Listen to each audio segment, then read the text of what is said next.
which has created a very interesting phenomena. ABG, Asian baby girl, the girl that goes clubbing, kind of lean towards a street style kind of look. Probably grew up doing Kumon. I am obsessed with ABGs, okay? Welcome to GlowJob, the beauty podcast that's more than skin deep. We're the only podcast to make you hotter and smarter.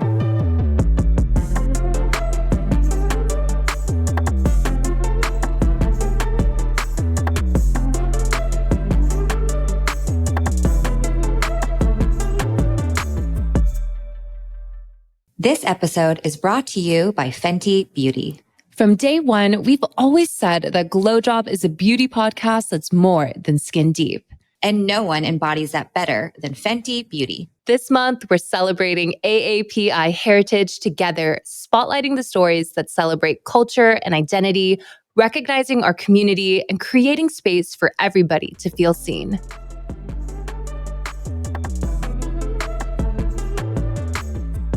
Welcome to a special AAPI month episode of GlowJob. So today we're going to unpack a complicated relationship between Eastern and Western beauty standards and what it means to live in between them. We're going to go deep into the unfiltered realities of growing up between two different beauty cultures and what it means when neither really fits in. Beauty ideals aren't universal. They are cultural. In the West, hot often means bronze, tanned, curvy, bold. Think beachy tan and big lips. But in the East, beautiful tends to lean more towards pale skin, delicate features, a soft doll-like look. For sure. And I think this is super reinforced just growing up in the early 2000s and when that hot look was Victoria's Secret bombshell, right? And kind of the other side for an East Asian look was more of Memoirs of a Geisha, where literally, again, a doll-like look. But here's the kicker. Both are rooted in this sort of white-centric ideals, but the execution and the cultural context could not be more different. Yeah, so this is really all about the messaging, the pressures, and kind of how people like us who are both Asian and American feel when we end up just in the middle. Yeah, neither of these spaces leaves much room for us. We're kind of both Asian and American. They're not mutually exclusive things. Right. So, today we're really just going to get into it. So we'll start off and we'll talk all about this notion of light skin. I think this is really a pillar when it comes to that East versus West and tie into where it comes from. And so today's episode will really unpack a lot of this. And the first thing we're going to touch on is light skin in general. I think that is a really big pillar and it's still glorified in so many Eastern cultures, right? How it ties into colorism, classicism, Eurocentrism. We'll also get into the products that are, promoting tanning and skin lightening and how both of these reflect pressures to conform to someone else's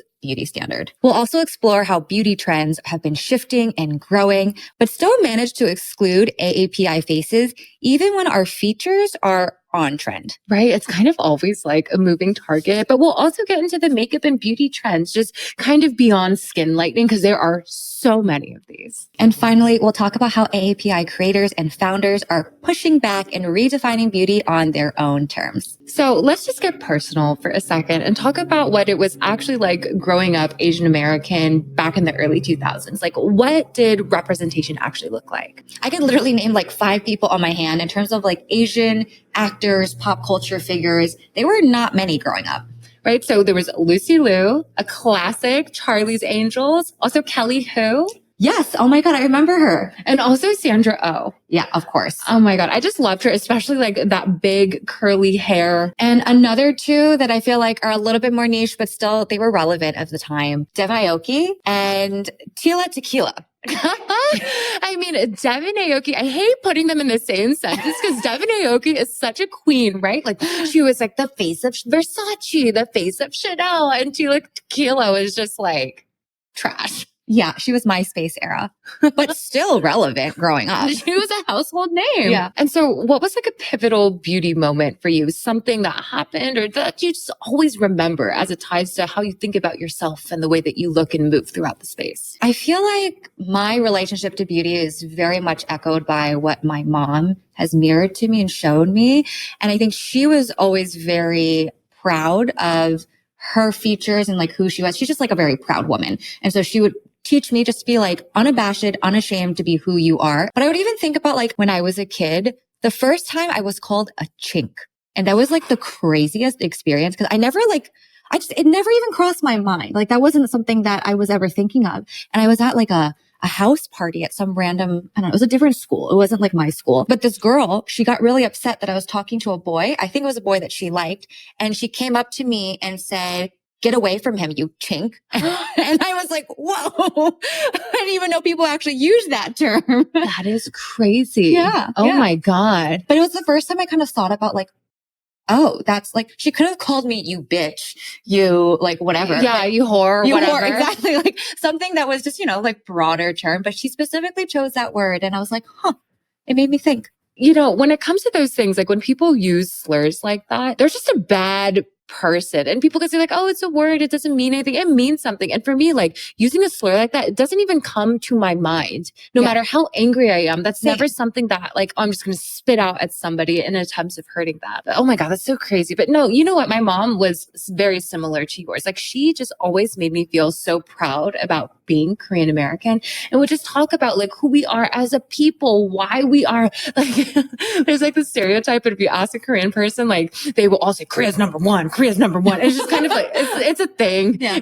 Also just in the theme of just like YouTube and growing up then, I remember struggling a lot when it would come to like really looking at beauty tutorials on YouTube. It was not a fun thing for me that I think it's fun for today's generation. And I think it's really because there was just like no videos that I liked that I saw myself in. And yes, there were Asian creators, but I kind of always created multiple different camps of being Asian versus Asian American and what type of Asian American you wanted to be. And I just didn't really feel like I looked like any of them. Yeah, I think growing up, there were two tropes of like what an Asian American looked like. It was either like the exchange student who was like a very studious, straight-laced, boring, not cool person, or right, like that. If you look at films, that's what it was. Or it was someone who was exoticized and fetishized, and it was like, ooh, hot, sexy, like foreign thing. There was nothing in between. Right. Oh, I got to throw in a third one though. Cause I feel like when we were growing up, also there was like the church going Asian. Oh yeah. That's also a thing too. Yeah. But like very kind of like soft spoken and sweet and nurturing. So there was foreign exchange student, church Asian, and like, I don't know, what do we call it? Like a video vixen type of Asian? Exactly. Yeah. And then nothing in between. And that's it. Yeah. All I wanted was just like a normal, cool girl. That was it. Right? Well, at least instead of, you just became it yourself. There we go. Yeah. I feel like another really pivotal beauty moment for me was like just watching my mom and my grandma go through their beauty rituals. And they were pretty pared back to like what a lot of people do nowadays. But, my grandmother, she's Chinese and she has all these like Chinese traditions and the way that she takes care of herself every morning. She wakes up, she does Tai Chi, she does like her own facial massage every single morning. She's been doing gua sha before it was like cool and trendy. And my mom would do those same things. And I'd be like, Mom, why are you spending like 20 minutes in bed doing all this stuff? And she's like, it's good for you and it makes me feel good. And that was the first kind of like thought to myself of self-care. And now it's such a trendy buzzword. I love that. And it's just such a beautiful thing how you do see it kind of like going from generation to generation. Cause like my mom is a total glamazon. Her mom was a total glamazon. And like, I look at myself and I'm like, I wonder where it comes from. But it's a thing. Yeah. We've talked about this before, but even like shopping for makeup when we were kids, going to CVS and like seeing every single foundation is kind of a pinky tone. It was terrible. Like everything was pink and orange. And there were really only like 3 shades at any given CVS. It was like fair, medium, and tan. And that was just about it. And even though like we are both in like the light skin, fair skin camp, like they just did not work for us at all. I think it's so cool now that brands have realized this and they're catering to all different skin tones, all different backgrounds. Like, I mean, think of Fenty. When Fenty launched their foundations with 40 colors in that range, I mean, hello, amazing. Right? And they did such a good job of just like capturing the nuances between different skin tones. How you can have a light skin. Sometimes they're more warm, cool. Sometimes they have more of like a red undertone. And I think that, that represents like just like the spectrum of Asian American skin, right? Or just Asian skin in general. It's just not all fair skin. I mean, speaking of which, let's talk about the glorification of light skin, particularly within Eastern culture. This is a complicated one. For sure. And I think it's something that I don't know. I feel very conflicted about it, right? Because on one hand, when it comes to East Asian culture, like they want you to be like paper, Snow White, even to a shade that's like unnaturally white. When I was a kid, my grandma would always tell me, she'd be like, stay out of the sun. You don't want to get too dark. And she'd give me sunscreen to put on or like a hat, but it wasn't about skin health. She wasn't concerned about, like skin cancer for me. It was about staying light skinned. That's so crazy. But I remember I was such a tan child, both me and my brother. And it's because like, I think we were very, very hyperactive, high energy kids. So when we would come home from school, my mom would just lock us outside. Not in a nice way, No, but she would just say, go play outside and just like enjoy the nice weather. And so we would just like run around for a few hours. But living in LA, you get real tan real fast. Oh yeah. The sun is strong here. So I was born in California. So when I would see family that would be visiting from Asia, they would always comment on my freckles and they would say, it's that California sun that ruined your skin. Oh my gosh.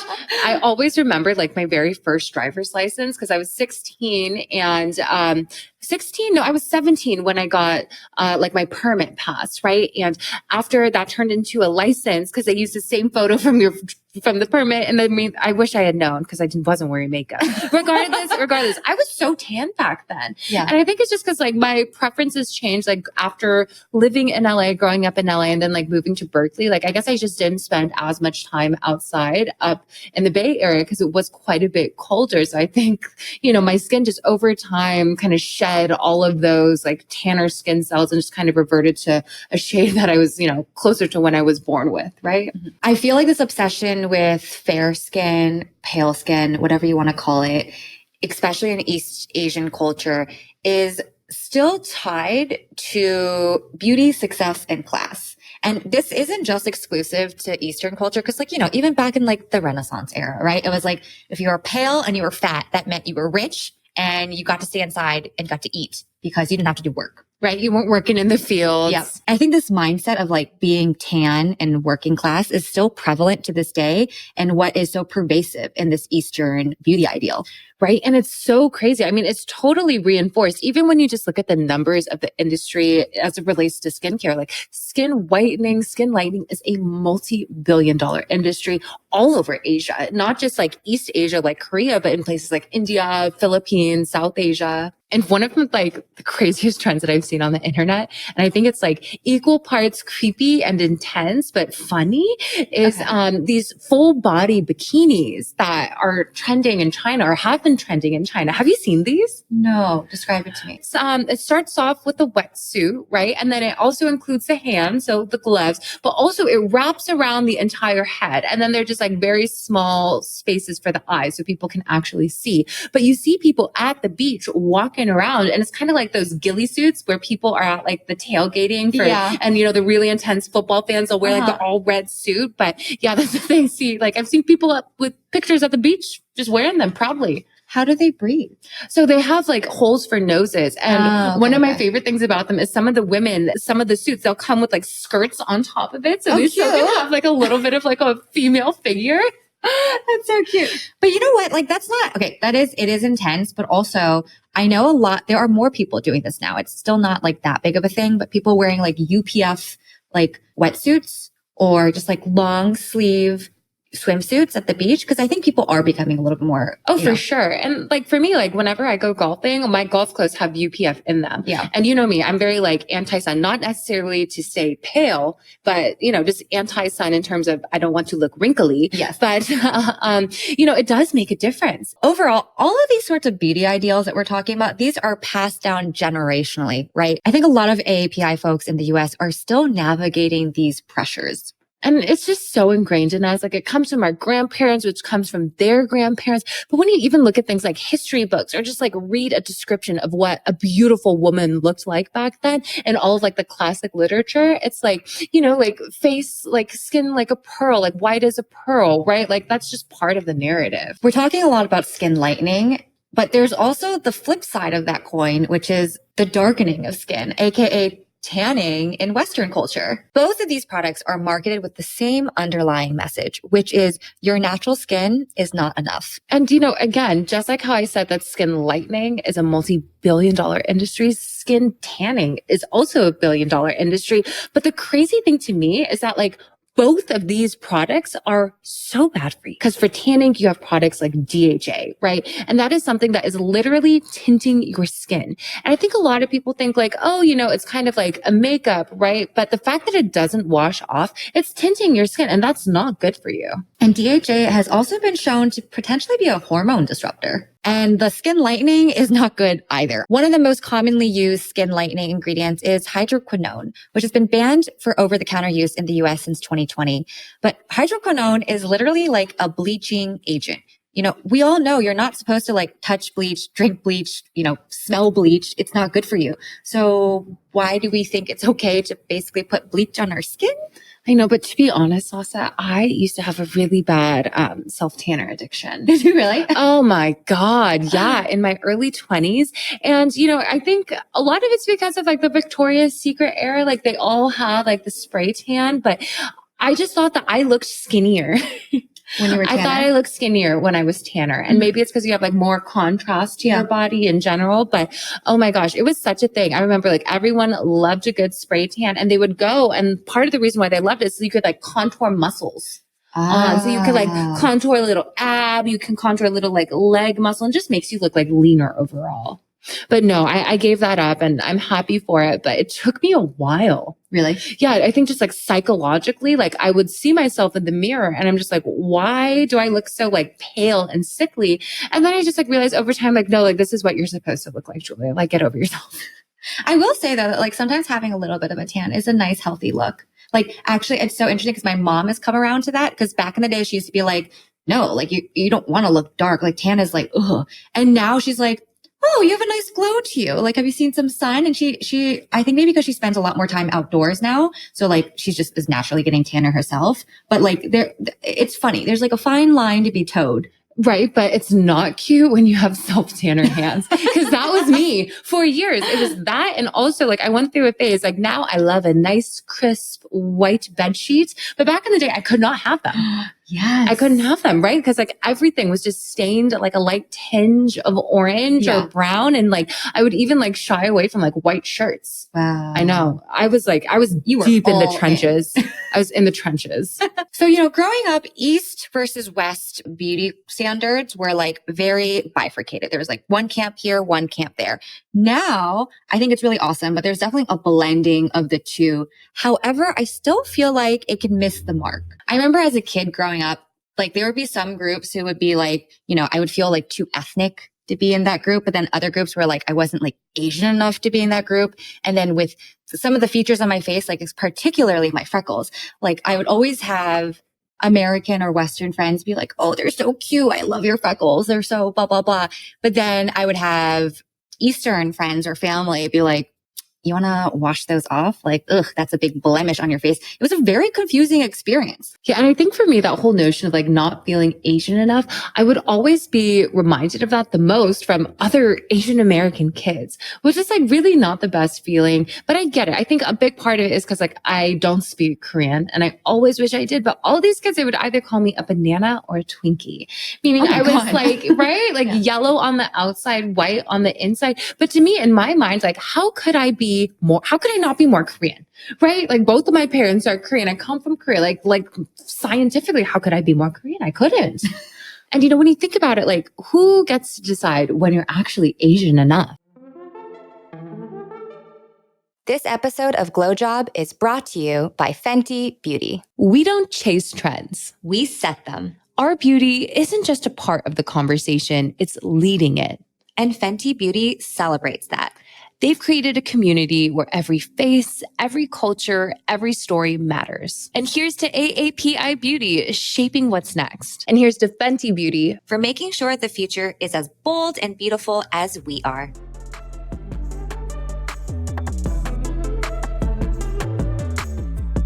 And when you think about it, who gets to decide when you're actually Asian enough? Yeah, that is such a weird concept. And I'm remembering this one time when I was little.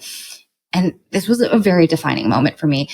My brother was like a little child actor, child model, and he was so cute. Like when he was a kid, he's still cute, but, and my mom would take me on some of his castings with her. Cause she's got 2 kids. You can't just leave one at home.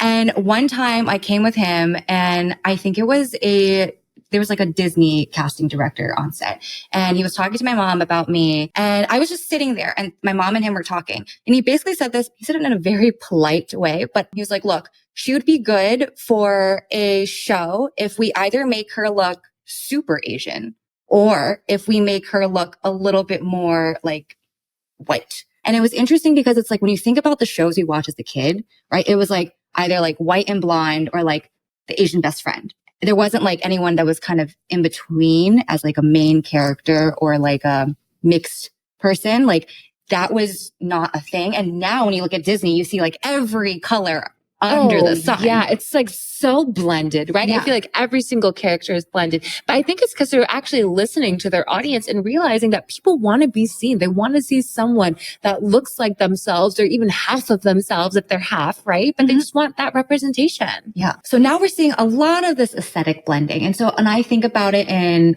Western, like American culture.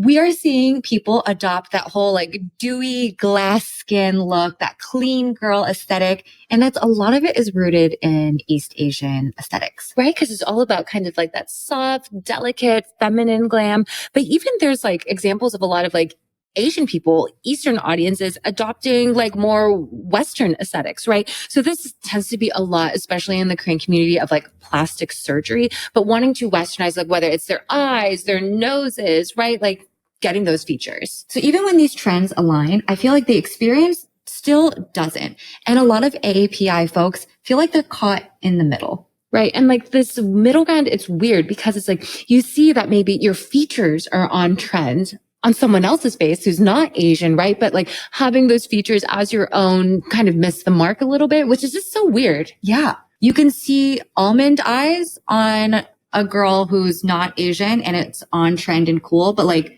your own almond eyes are not really like trendy. Oh yeah, for sure. Like whenever I'm on like TikTok, I'll see things like, oh, how to get like a smoky siren eye or like a sultry siren eye.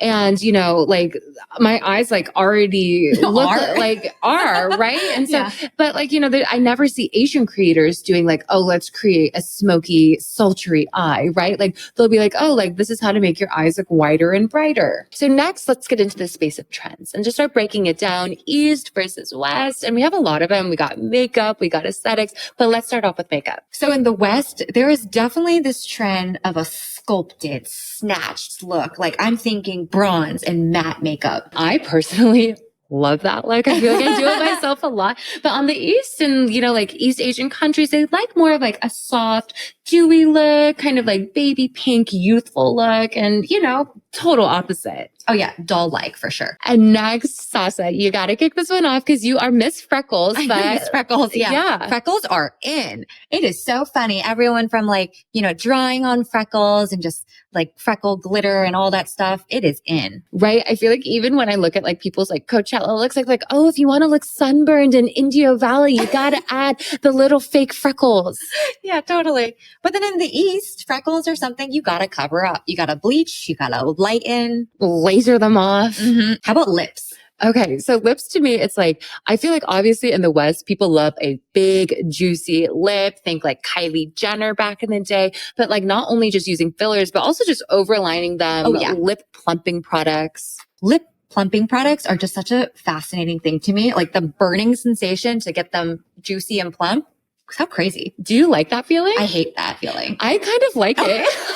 Do you really? Yeah, it's kind of fun. I don't know. And like, I don't know. I think, another trend that even though I'm Asian that I do like, that's a Western trend is like a plump look. I like a snatched cheek and a plump lip. But in the East, it is a totally different look.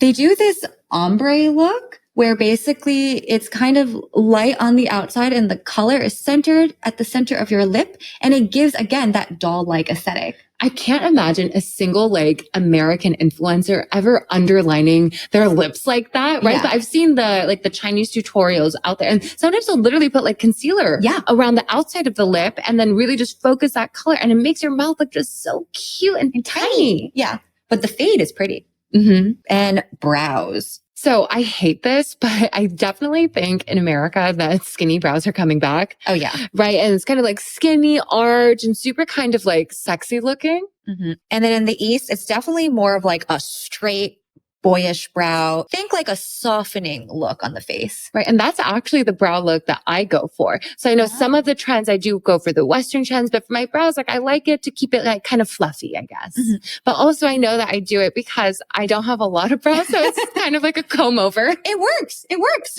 And the next one we have is eyes, and just kind of the eye area in general. It's funny because in the West, obviously there's that fox eye look that is now trending, which is very much borrowed from an East Asian look.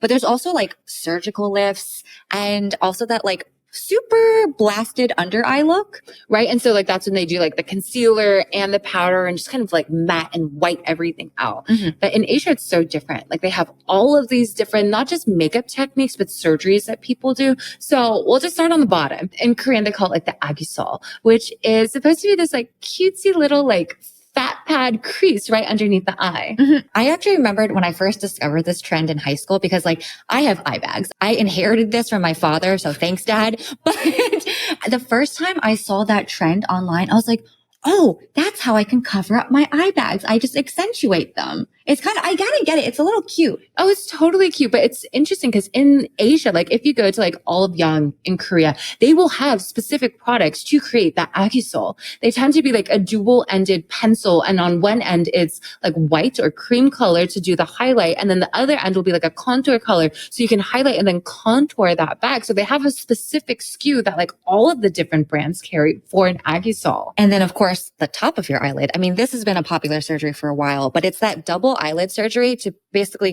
create a crease. Yeah, to me, this one is just I definitely have personal opinions on it, but it's because I have a natural monolid, right?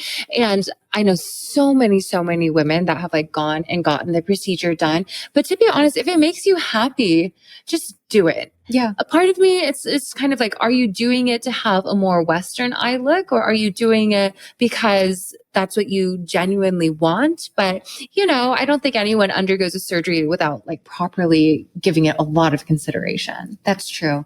And there's also even the double eyelid tape. I've seen that before. Oh yeah. Those ones are so crazy, right? Because you apply a very thin piece of imagine if you take a piece of Scotch tape and you cut it as thin as you possibly can. You put it on your eyelid and then you take a mini fork device and stick it in there to kind of tape the eyelid in place. It's more like boob tape because I think it's double-sided. No, see, for real. I've seen it before because it's it's very sticky and it's thin and you have to place it a certain way. It seems very complicated. Yeah. And then noses. So in the West, nose jobs are typically performed to make your nose look slimmer and smaller. And in the East, they definitely do often go in and make the nose more narrow. But one thing that they do is they will actually add volume to the nose, especially in that bridge area. And that tends to do one of two ways. So the first is it can be a little silicone implant, but the crazier one, the more intense one, is when you take a piece of your rib cartilage and you shave it off.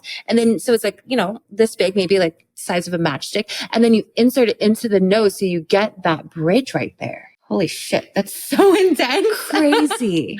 It's funny because growing up, I became more aware of just my bridge height when I would try on sunglasses. And I realized I would tell all my girlfriends when I'm shopping for sunglasses, I can't wear that one because I need the one with the nose pad. Otherwise they slip on my nose bridge so frequently. That's why Gentle Monster is killing it. Yeah, I know.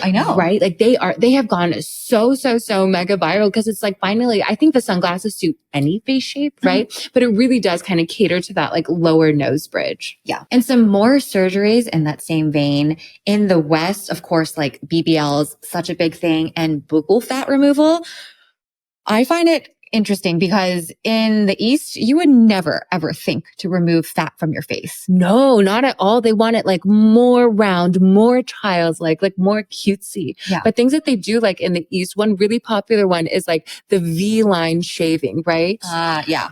And that to me is so crazy because like in Western beauty and Western beauty standards, they have jawline filler, Yes. which does the exact opposite of like the V-line surgery. Yeah. So yeah, West, we want hard, harsh, cut lines. Yeah, like boom, boom. Exactly. And then in the East, it's all about soft curves, swooping, gentle.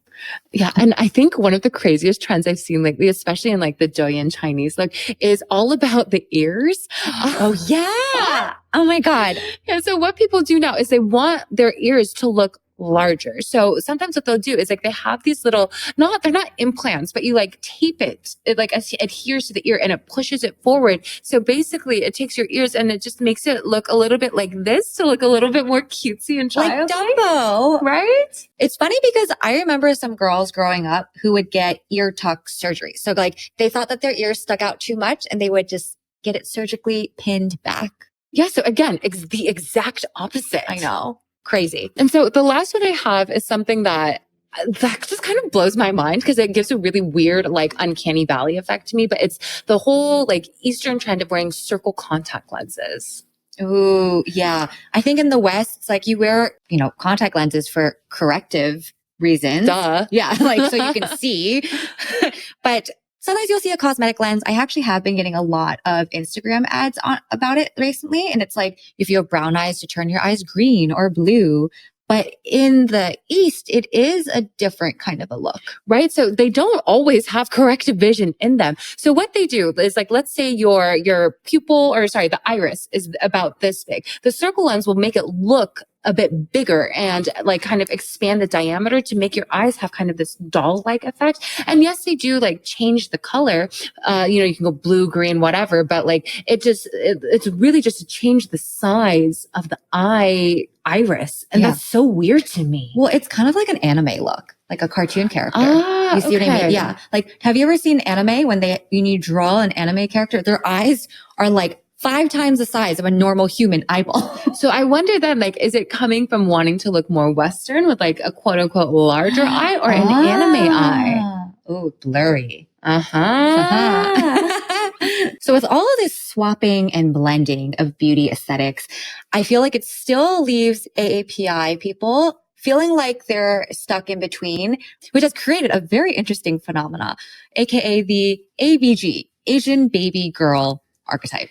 I am obsessed with ABGs, okay? Like, they're like kind of like fab and cunty, right? But like, basically what it is, it's like kind of Eastern, kind of Western, but they've really just made it their own. And it's very niche, right? So when it comes to like the Western side that they tend to adopt, it's very much like sexy woman, like the girl that goes clubbing, and they always have like a dramatic eyelash and kind of lean towards a little bit of like a street style kind of look. It's not even a little bit, it's full on adopting a hip hop streetwear look. And, this is rooted very much in like the LA rap hip hop scene. Like it's this convergence of the two things. But like you said, it's interesting because both you want to look like a woman, but you're also the baby girl. And I think the baby girl is just like that hyper feminine, like, take care of me, like buy my dinner, buy my bags, whatever. Yeah. But, it is kind of like localized to the Western side, right? Whether it's like being in California, or I know it's also like a really big thing, like out in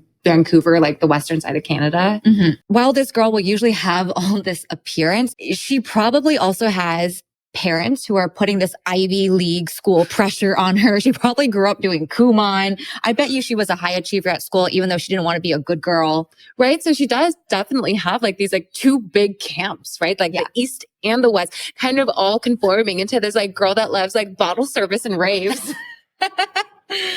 ABG is all about, that part rebellion, part reclamation, but it's 100% a product of trying to forge an identity between two very different cultures. Right? Because I think a big part of it is like they are like APG, they don't reject the Asian side. They fully embrace it and just make it their own, but in a way that's just like very distinctly not East Asian. And with the rise of AAPI founders, particularly within the beauty space, I feel like they are redefining the narrative. They do such a good job, I think, of telling a story that so many, like millions of us feel, right? But doing it in a way where we can see the online community and we can see it also just like reflected in the products and our skin type, whether it's like on a like, skin type or just skin concerns, they really capture it. And growing up, it wasn't like cool to be Asian when we were younger, but now we see brands like Edam and Kulfi, and they are creating space in a market that typically didn't have space for them and crushing it. Their whole thing is like beauty is not just about how you look,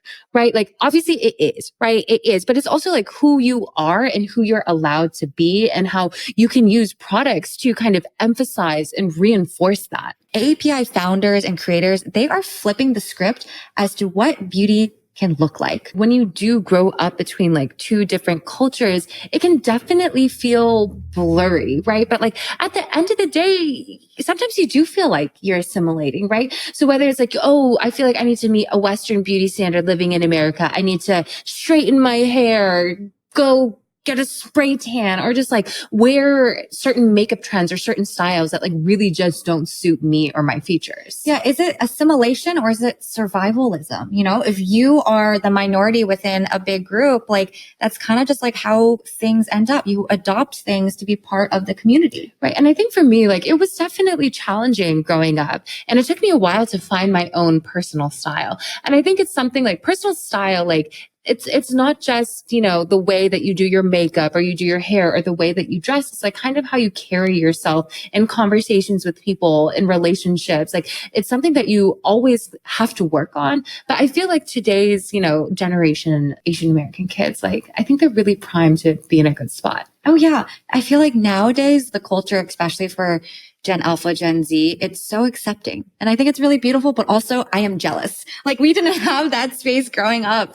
Oh my God, no. Like I wore so many of those, like, remember like that Maybelline Dream Matte Mousse? Yeah. Yeah. That was like the foundation back in the day. And it always just was so pink, so orange. And, again, like Gen Z, Gen Alpha, they have Fenty. Yeah. They have their 40 shades. One of them is going to work. I promise you.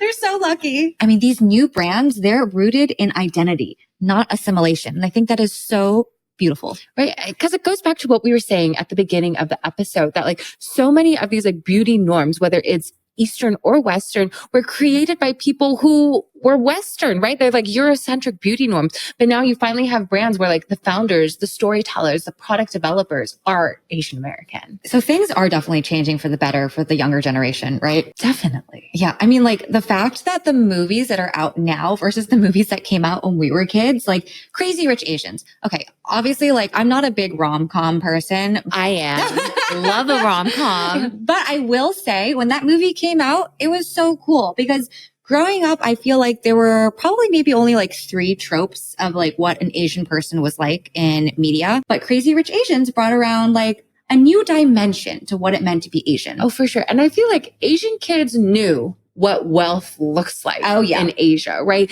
Like they all knew that like one cousin, that one auntie who like flies private with a Lamborghini. But I feel like people, like a lot of like American kids didn't realize that that's what the rest of the world can look like, right? That's the reality for so many people.